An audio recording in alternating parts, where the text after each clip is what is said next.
If you open the ball on these people, Mr. Nash, you must be prepared to go all the way, because they won't give up the fight. I grew up in Washington, D.C., and for a time, I even worked on Capitol Hill. I remember my first day. The U.S. Senate used to be a powerful force in the federal government. They were the big brother to the House of Representatives. The Senate could approve treaties, decide on who gets on the Supreme Court, even remove a president from office. In fact, the Senate has a long-standing reputation as an august body of learned men and women. The House, on the other hand, will be remembered for this. Indictable. But then something happened to the U.S. Senate. Now the Senate more resembles a gaggle of teenage girls at a New Kids on the Block concert.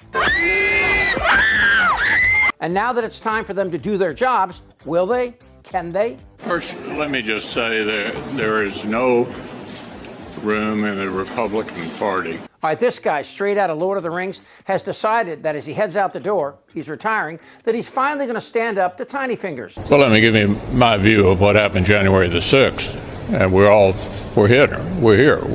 We saw what happened. It was a violent insurrection. Remember that? It was short-lived. But now McConnell is saying he will stand up to Trump and deny him recess appointments. Okay, 2 points. That won't happen. And what exactly is a recess appointment? Well, here's the skinny. While Trump is choosing loyalists for his cabinet who range from people like Marco Rubio for Secretary of State. He's always calling me Little Marco. And I'll admit, the guy, he's taller than me. He's like 6'2", which is why I don't understand why his hands are the size of someone who's 5'2". Have you seen his hands? They're like this. And you know what they say about men with small hands? Rubio, who while being a spineless boy toy for Colonel Man-Titties, at least has most Democrats saying, well, it could be worse, especially compared to appointments like Pete Hegseth and RFK Jr. I'm straight up just saying we should not have women in combat roles. I have never been anti-vax. I have never told the public avoid vaccination. I see somebody on a hiking trail carrying a little baby, and I say to them, better not get them vaccinated. And he heard that from me. If he hears it from 10 other people, maybe he won't do it.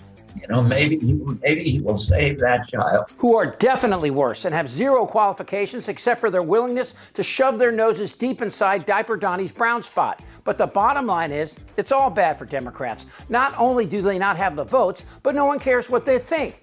But Trump and his boys know that their dotardly appointments will be hard fought inside their own party, so they want recess appointments, which would allow them to skip over Senate confirmations, so they can slide douchebags like Gates, RFK Jr., Kristi Noem, and Hegseth into positions where they would show fealty to their king and roll over with a phone call. Remember, Republicans eat their young. So now Trump is demanding that Republican leaders in the Senate, who hold a majority in the chamber next year, agree to allow recess appointments. It's a new day in the United States Senate, and it's a new day in America. That's John Thune, the guy replacing McConnell, and MAGA was pissed at first because apparently he's not all in on recess appointments. And now that Gates and Tulsi Gabbard look so bad that even the 53 to 47 majority can't get him in, Trump wants more than ever to use a recess appointment. Well, as I mentioned, the Senate confirms or rejects cabinet positions, judges, and ambassadors. You might remember it from back before MAGA and Trump terrorists. There was a thing called checks and balances that ensured the president does not get to be a dictator. I want to be a dictator. However, there is a clause in the Constitution that allows a president to fill out the administration while the Senate is in recess. And way back, Congress would take month-long breaks from Washington, and presidents would use recess appointments to avoid having an important job go unfulfilled. But more recently, after Clinton, Bush, and Obama used hundreds of recess appointments, the Senate decided to flex its muscles and push back. And then a 2014 Supreme Court ruling put a check on the president's power to make these recess appointments. But it's not just cabinet-level appointments that Trump wants. There are hundreds, if not thousands, of appointments on the line. Talk to us why he would want recess appointments. Yeah, there's a lot going on here, whether or not that's even a practical thing to do. The House and Senate, Republicans and Democrats in the Senate have worked together for many years to block this very thing.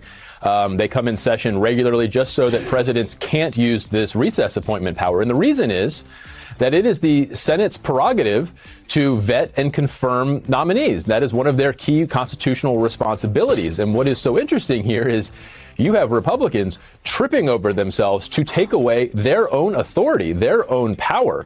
That obviously speaks to the grip that Donald Trump is going to have over Senate Republicans. Now, the House has always been, do whatever Donald Trump says. The Senate has been a little more different. Clearly, we're in a new era where they are willing to take extraordinary measures to have him advance his agenda. Now, I don't think that you're going to need recess appointments for Donald Trump's cabinet selections. I think they're going to get confirmed relatively easily and probably relatively quickly, almost no matter who he chooses. This is more about, there are almost 1,200 positions in the government that require Senate confirmation. You're talking here about your deputy undersecretaries throughout the government who are doing the more operational things. These are the people you probably never heard of, but are going to be doing the day-to-day running of Donald Trump's government. And Donald Trump would like to get them in place as quickly as possible. And if he can do a recess appointment, he could do all of these at once and have his people in there calling shots on his behalf in a way that would, allow them to get moving much more quickly than you normally would.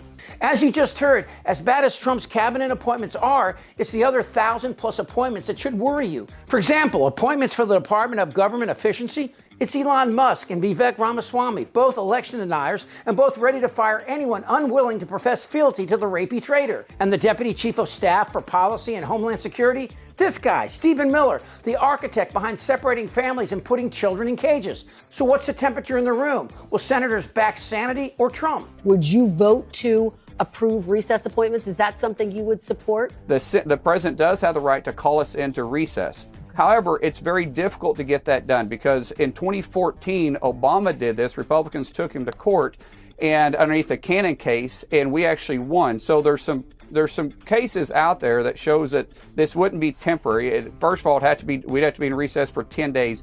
Both houses would agree to be in recess for 10 days before the first appointment. The appointment would be temporary, meaning it would only be at least 2 years or until the next Congress goes in. And so we'd still have to go through the confirmation period anyway. So it'd be absolute last resort. So what's going to happen here? Well, despite Mitch McConnell's proclamation, the question is, are there 4 votes in the Senate who will tell Trump what's what? And of course, the answer is no. Come on, we've been here before. If Republicans in the U.S. Senate couldn't stand up to Trump after January the 6th, you really think there are, with apologies to Murkowski and Collins, 8 balls in this pack of jelly-willed cuckolds? This is our future, and it ain't bright. But this is what you get when you bring a pair of tweezers to a gunfight. Hopefully, McConnell knows something I don't. That's actually more common than not. But if I'm right, the question is no longer for me or Republicans or Democrats. The question is for you. Do you really want to get him? You see what I'm saying? What are you prepared to do? Everything within the law. And then what are you prepared to do? Do you want to do that? Are you ready to do that? And it's a good question. Damn right. This is not a normal election. Whether the women like it or not. Suck my fat one. Who's with me? This isn't their Republican Party anymore. Trust me. Shut the f*** up, Dan. Who's with me? Oh, yeah, the lie. Indictable. Out of sheer morbid curiosity, I'm allowing this freak show to continue. I don't want to talk about this stuff. Am I wrong? Yes! Tick-tock! You're in a lot of trouble, Donnie. I think he's crazy. I'm Chip Franklin.